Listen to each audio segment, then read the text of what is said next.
Welcome back to my channel. आज मैं इस ड्रेस को बनाने के लिए बहुत ज़्यादा एक्साइटेड हूँ क्योंकि स्पेशल बात ये है कि मेरा पहला यूट्यूब का पेमेंट आ गया है और ये फर्स्ट टाइम है जो मैं यूट्यूब मनी से अपना ड्रेस बना रही हूँ। और मैं इस ड्रेस से काफ़ी इंस्पायर्ड हुई थी और मैंने इसको बिल्कुल ऐसे ही कॉपी किया है और आप वीडियो में देखेंगे कि मैंने ये एम्ब्रॉयडरी बिना एम्ब्रॉयडरी आते हुए कैसे की है। इसमें मैंने आपको कटिंग, स्टिचिंग और इसकी एम्ब्रॉयडरी भी दिखाई है। मुझे बिल्कुल भी एम्ब्रॉयडरी नहीं आती है पर मैंने इसको बहुत अच्छी तरीके से बना लिया है। तो अब हम आ गए हैं मार्केट और वहाँ पे हमें सबसे पहले फैब्रिक हंटिंग करना है। तो ये मैं फैब्रिक हंटिंग कर रही हूँ। मुझे अपने हिसाब का कलर लेना था तो मैंने ये कलर चूज़ कर लिया है क्योंकि ये कलर मेरे पास बहुत टाइम से नहीं है। बाकी अब कटिंग पे आते हैं। तो कटिंग में आपको काफ़ी फास्ट बता रही हूँ। ये मेरा बैक का कट कर रही हूँ, बैक का जो कटिंग मेजरमेंट है ये रहेगा और मैंने काफ़ी लूज़ लिया है। तो आप बिल्कुल इसको कॉपी कर सकते हैं, ज़्यादा टाइट भी नहीं है और स्टैंडर्ड साइज़ है। और ये मैंने सब मार्क कर दिया है। मैं शीट पे इसलिए काट रही हूँ क्योंकि इसमें एक कली जो डिज़ाइन हमें देना है तो उसके लिए हमको पहले शीट पे काटना पड़ेगा। बाकी मेरी जो शीट की लेंथ ज़्यादा नहीं थी तो मुझे ऊपर का ही डिज़ाइन का अंदाज़ा कर लेना था तो मैंने छोटी ही शीट काटी है। बाकी लेंथ में अपने ड्रेस की अपने तो ये मेरा लाइनर फैब्रिक है तो मैं सबसे पहले लाइनर पे ही अपनी कटिंग करूँगी। तो फर्स्टली मैं अपनी जो कलियाँ मैंने साइड की काटी हैं उसका जो ये मैंने फरमा निकाला है मैं उसको इसके ऊपर से इस तरह से रख कर और अपनी साइड की दोनों कलियाँ पहले निकाल लूँगी। ए लाइन मुझे अपना कुर्ता रखना था तो मैंने इस तरह से टिल कर दिया है। बाकी अगर आपको सीधा कुर्ता रखना है तो आप एग्जैक्ट सीधी लाइन खींच सकते हैं नीचे से। ये मैंने ए लाइन रखा है इसलिए मुझे थोड़ा सा इसको ए लाइन में काटना पड़ा। तो ये मेरी दोनों कलियाँ साइड्स की निकल आई हैं। अब बीच का पैनल है तो बीच के पैनल के लिए मैं इसको इस तरह से रखूँगी और लेंथ में अपनी 45 ले ली है मैंने। तो ये आप इस तरह से मैंने लाइन खींच दी कि आगे जाके मुझे बिल्कुल स्ट्रेट लाइन मिल जाए और मैं थोड़ा सा हाफ इंच का मार्जिन लेके ही कट करूँगी क्योंकि मुझे स्टिच करना है और स्टिच करने से उसका मेजरमेंट ख़राब नहीं हो इसलिए मैंने इस तरह से इसको काटा है। अब ये मैंने मेन फैब्रिक पे अपना लाइनर तीनों चीज़ों को रख लिया है और ये मैं इस तरह से रख के उसको इसी तरह काट लूँगी। ये मैंने कट कर लिया है। अब स्टिच करने से पहले मैंने फ्यूजन टेप को यूज़ किया था जो मैंने वीडियो में मैंने शो नहीं किया है। मैंने फ्यूजन टेप से अपने सारे चीज़ों को आयरन की हेल्प से इसको चिपका लिया था। देखिए कितनी आसानी से। तो ये मेरा सारा काम हो गया। नहीं तो इसके साथ कपड़े के साथ बिना फ्यूजन टेप के करना बहुत मुश्किल हो जाता है क्योंकि सीते टाइम हमारा कपड़ा इधर उधर हो जाता है। तो इसलिए मैंने अच्छे से रख के इसको आयरन कर लिया था और अब उसके बाद मैंने इस तरह से कलियाँ जोड़ ली हैं। दोनों कलियाँ जोड़ने के बाद मैं नेक लगाऊंगी। तो नेक मेरा वी है, आप वीडियो में देख सकते हैं कि मैंने इसको शो किया है। इस तरह का नेक है। मैंने 7 इंच का नेक लिया है, आपने देखा होगा क्योंकि हमारा नेक हमेशा वी में छोटा हो जाता है तो मैंने इसको 7 इंच ही लिया था। बाकी आप अपनी मर्ज़ी के हिसाब से ले सकते हैं। ये दोनों देखिए कलियाँ जुड़ गई हैं। अब मैं अपना नेक इसमें अटैच कर दूँगी। ये इस तरह से मैं अपना जो सिंपल तरीक़ा होता है मैं वैसे ही इसको नेक को अटैच करके और इसको बीच में से जो कट करेगा एक्स्ट्रा कट करके और इसको फोल्ड कर लूँगी। तो मेरा आगे का पूरा पैनल तैयार हो जाएगा। बाकी पीछे का पैनल मैंने आगे शो नहीं किया है, वो सिंपल ही रहेगा नॉर्मल कुर्ती की तरह।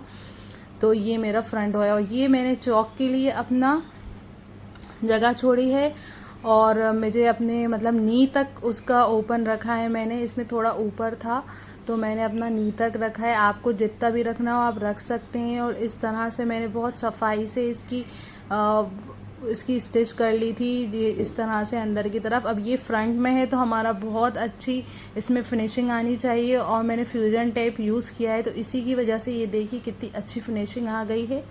और स्लीव्स ये मैंने नॉर्मल कट कर ली थी और इसमें मैंने वो लाइनर नहीं लगाया है। और ये मैंने फर्मा पहले ही बना लिया था, आपको शो करा है कि ये जो कट करा हुआ है हमारी स्लीव्स में इसमें दिया है तो ये किस तरह से होगा। नॉर्मल मैंने इसको सीधी सिलाई कर ली हैं 2 और ये इस तरह से कट करके अंदर की तरफ मैं फ़ोल्ड कर लूँगी तो हमारा इस तरह से ये कट आ जाएगा। ये हमारी आगे की तरफ की स्लीव्स में मैंने करा है कि आगे ही हमारा कट आ रहा है। मैंने स्लीव्स, बैक एंड फ्रंट सब अटैच कर लिया है। अब मैं उसके ऊपर चेन का वर्क करूँगी। चेन के लिए मैंने ये चेन मल्टी कलर की, सिल्वर मल्टी कलर की यूज़ की है, जो काफ़ी अच्छी लग रही थी। और ये मेरे डायमंड्स हैं जो मैंने यूज़ किए हैं। राइन स्टोन आपको मिल जाएंगे आराम से कहीं पे भी। और मैंने इसमें पर्ल्स भी यूज़ किए हैं, क्योंकि इसमें जो एम्ब्रॉयडरी बनी थी मुझे सेम ही बनाना थी। अब मैं स्टार्ट करूँगी अपनी स्लीव से। 2 स्लीव्स में मैं ये अपना जो ग्लू है, ये मेरा राइन स्टोन चिपकाने का या चेन वगैरह के लिए सबसे बेस्ट है। और मैं इसको पहले भी बहुत यूज़ कर चुकी हूँ और बहुत अच्छा इसका रिज़ल्ट आया है। तो इसलिए मैं आपको ये रिकमेंड करूँगी कि अगर आप राइन स्टोन या राइन स्टोन चेन से काम करें तो ये आप इसका ग्लू ज़रूर ये वाला लें। तो ये मैंने एक तरफ की राइन स्टोन चेन लगा दी है, और हमें जैसा वीडियो फ़ोटो में दिखा था कि 2 चेन्स लगी हैं, तो हमने पहले एक चेन लगाई है, फिर उसके बाद मैं इसकी दूसरी चेन लगाऊंगी। और ये मेरे लिए काफ़ी आसान था, क्योंकि इसकी स्टिचिंग पे ये ग्लू लगाना आसान रहता है, और ये चेन भी, क्योंकि मुझे इसमें ग्लू लगाने के लिए एक लाइन मुझे स्ट्रेट मिल रही है, और बाकी स्लीव्स में मैंने स्टिच नहीं करी थी, थोड़ा वहाँ पे मुझको परेशानी हो रही थी। तो ये मैंने स्टिच पे लेके और फिर उसके कॉर्नर्स पे लेके लगा दी है। अब ये वाला साइड मेरा हो गया है, और ये अब मैं दूसरी तरफ भी इसी तरह से लगाऊंगी। बस ये ध्यान रखें कि ग्लू लगाते टाइम हमारे कपड़े में और कहीं ना लगे, और ये बिल्कुल जोड़ के हमको लगाना है कि स्टिच पे ही, जो हमारी स्टिच है उस पे ही लगे। तो ये देखिए, इस तरह से मैंने इसको लगा दिया है। तो अब ये हमारा पूरा ये वाला साइड हो गया है, और दोनों साइड ही मैं इसी तरह से लगाऊंगी। मैंने स्लीव्स और कुर्ते के लिए काटी नहीं थी चेन, ये देखिए मैंने कंटिन्यू ही लगाई थी। अब मेरा नेक है, तो नेक में मैं सबसे पहले चेन लगाऊंगी, फिर बाकी की जो एम्ब्रॉयडरी है मैं बाद में करूंगी। और आप मेरी वीडियो को पूरा देखिए, ताकि आपको पता चले कि मैंने इसको एम्ब्रॉयडरी को कैसे किया है, क्योंकि मुझे हैंडवर्क बिल्कुल भी नहीं आता है। तो मैंने इसको बिल्कुल सेम बनाया है। आखिरी में आप इसका लुक भी देखेंगे। तो ये मैं पहले चेन वर्क करके अपना हैंड वर्क भी करूँगी। अब ये मेरा जितना भी स्टिक का वर्क है वो हो गया है, और अब ये वाले राइनस्टोन मैं इस तरह से लगाऊंगी। ये देखिए, क्योंकि मुझे जो फ़ोटो में डिज़ाइनिंग थी मुझे सेम ही रखना थी, और मैंने बिल्कुल सेम ही इसमें वर्क किया है। ये देखिए, अब इसमें मैंने पर्ल्स भी लगा लिए हैं, स्मॉल वाले पर्ल्स मैंने यूज़ किए हैं। बाकी ये स्लीव्स में जो प्रॉपर एक राइनस्टोन डबल चेन लगी हुई है, मैंने वो भी पहले पेस्ट कर ली है। राइनस्टोन चेन मैंने 10 मीटर्स ली थी, जो मुझे कंप्लीट पूरी मेरे कुर्ते में जितना भी वर्क था सब हो गया था। पर ट्राउज़र में जो डबल चेन लगी थी, जो इसके पाइचों में लगी हुई थी डबल चेन, में डबल चेन नहीं लगा पाई थी, सिर्फ सिंगल ही चेन लगा पाई थी। बाकी मुझे कहीं पे भी राइनस्टोन की चेन कम नहीं पड़ी। मुझे लग रहा था कि मे बी पड़ सकती है, मुझे लाना भी पड़ती, पर मुझे ज़रूरत नहीं पड़ी, और मेरा पूरा राइनस्टोन चेन का काम हो गया था। अब हमारा मेन काम है ये वाला पैच बनाना। मुझे बिल्कुल भी एम्ब्रॉयडरी नहीं आती है, पर मैंने इसको अपना थोड़ा सा दिमाग यूज़ करके और मैंने इसको बहुत अच्छी तरीके से कॉपी कर लिया है। तो सबसे पहले मैं एक अपने लिए एक आइडिया के लिए मैंने थोड़ा सा ड्रॉ कर लिया है कि मुझे कहाँ क्या बनाना है, किस तरह का पैच बनाना है।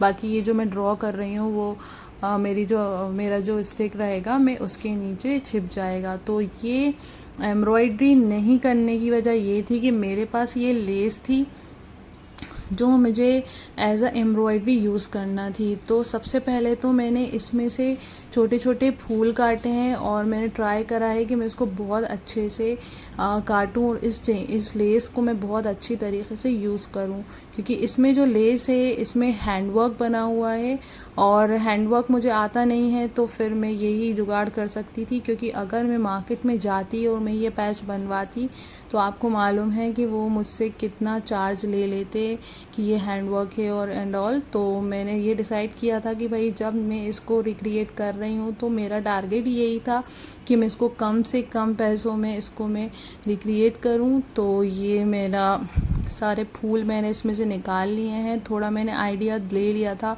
कि मुझे किस तरह के फूल निकालना है। कहीं मैंने गोल फूल भी निकाल लिए थे, कहीं इस तरह से मैंने पूरे फुल जो फ्लावर्स थे वो भी मैंने यूज़ किए, निकाल लिए थे। और मैं इसको इसलिए इसके कॉर्नर्स को वो कर रही हूँ कि ताकि जो एक्स्ट्रा जो कपड़ा निकल रहा है, उसका जो बेस जो कपड़ा निकल रहा है वो बिल्कुल भी नहीं दिखे और मेरी बिल्कुल जो ये पैच है वो एम्ब्रॉयडरी ही लगे। तो इस तरह से मैंने इसको बना लिया है और इसमें भी मैं थोड़ी सी चेन यूज़ करने वाली हूँ इसको अच्छा और ख़ूबसूरत सा लुक देने के लिए। बाकी मैंने इसको स्टिक ही कर दिया है और अब आप देखेंगे मैं धीरे धीरे करके इसको कैसे ही पूरा बना लेती हूँ। मेरे दिमाग में सिर्फ एक आइडिया आया था कि मैं ऐसा कर सकती हूँ कि मैं हैंड वर्क के लिए ये आइडिया यूज़ कर सकती हूँ, पर एक्चुअल में मुझे नहीं पता था कि इसका आउटपुट कैसा आएगा। तो बस मैं ये करते जा रही थी, मैं ये देखते जा रही थी कि हाँ मैं ये कॉपी कर पा रही हूँ कि नहीं कर पा रही हूँ। जहाँ तक मुझे कॉपी करना है तो मैं किस तरह से मैं इसको कर सकती हूँ। तो मैं ये ट्राई कर रही थी कि किस तरह से मेरा ऐसा सेम मतलब पैच बन सकता है। तो मैं इस सारे जो फ्लावर्स हैं मैं ऐसे ही लगा लगा के देख रही हूँ, क्योंकि मुझे एक आइडिया मिल जाए कि मुझे कौन सा फ्लावर कहाँ लगाना है तो सही लगेगा। तो मैं पहले स्टिक नहीं कर रही थी, मैं इसको रख रख के देख रही थी कि मेरा फ्लावर इससे सेम जैसा ये है वैसा बन जाए। और मुझे खाली खाली लग रहा था तो मैं ये सोच रही थी कि हाँ मैं इसको भरती जाऊँगी, जहाँ तक मैं जब तक सेटिस्फाई नहीं होंगी मैं इसको बनाती रहूँगी। तो इसी तरह से मैंने आइडिया लेके फिर जब मुझे एक प्रॉपर मुझको मिल गया लुक तो मैंने उसको डिसाइड करा कि मुझे ऐसा ही बनाना है। तो मैं उसको स्टिक कर रही थी। तो मैं आज एक तरफ का मैंने सारा स्टिक कर लिया था और दूसरी तरफ का मैं उसको देख के स्टिक कर रही थी और फिर एक तरफ का स्टिच होने के बाद मैंने दूसरी तरफ का भी स्टिक कर लिया। अब जब ये पूरा सारा चीज़ें स्टिक हो गई थी मेरी, तो मुझे जो खालीपन लग रहा था मैं उसको और भर रही थी। अब ये जो थोड़ी थोड़ी खाली जगहें थी तो मेरे पास जो छोटे वाले पर्ल थे मैंने इस तरह से उसको लगाए ताकि ये कंप्लीट एक पैच फ्लावर लगे कि हैंडवर्क किया हुआ है। बाकी ये मोती तो मैंने ऐसे ही लगा दिए थे जिसमें मुझे ज़्यादा एफर्ट नहीं करना पड़ा था। बाकी इसके बीच में जो जो चीज़ें कम लग रही थी मैं उसको कंप्लीट कर रही थी। बाकी एक मैं चेन के साइड में भी मैंने पर्ल की एक लाइन लगा दी जिससे बहुत ज़्यादा इसमें खूबसूरती और बहुत ज़्यादा अच्छा इसमें बेस आ गया। इस फूल में जो खालीपन लग रहा था वो ख़त्म हो गया था। तो दोनों तरफ मैं ये पर्ल की लाइंस लगा दूँगी। बाकी तो मेरा ये पूरा पैच आप देख ही रहे हैं कितने अच्छे से पूरा कंप्लीट हो गया है। तो ये मैं इस तरह से बस मैं अपना पूरा काम करते जा रही थी और फाइनली मेरा फ्लावर जो पैच था वो काफ़ी अच्छा बन गया। मैंने सोचा भी नहीं था कि ये इतना अच्छा इसका आउटपुट आएगा, बस मैंने ट्राई करा था और काफ़ी अच्छा बन गया। और अगर आपको अच्छा लगा हो मेरा ये मैंने जो ये जितना भी वर्क किया है अपने ड्रेस पे मेहनत की है वो अगर आपको थोड़ी सी भी अच्छी लगी हो तो आप ज़रूर मुझे कमेंट करें और मेरे चैनल को सब्सक्राइब करें ताकि आगे भी मैं आपके लिए बहुत अच्छे अच्छे ड्रेसेस लाऊं। और मुझे कुछ भी आपको टिप देना हो तो ज़रूर दें। और अगर आप चाहें तो किसी चीज़ का रिक्रिएशन या किसी ड्रेस का रिक्रिएट कराना हो तो आप मुझे मैसेज करें, इंस्टाग्राम पे मैसेज कर सकते हैं आप मुझे। और अगर आप इस वीडियो को यहाँ तक देख रहे हैं, मुझे सपोर्ट कर रहे हैं, उसके लिए बहुत बहुत थैंक्स, क्योंकि मेरा चैनल आज काफ़ी अच्छा पोजीशन पे पहुंच गया है। तो इसके लिए मुझे आपको थैंक यू बोलना पड़ेगा क्योंकि लोग मेरी वीडियोस पसंद करते हैं, तो इस वजह से मैं इस मुकाम पे हूँ। तो फाइनली मेरा पूरा ड्रेस बन गया है और ये इसका फाइनल लुक है।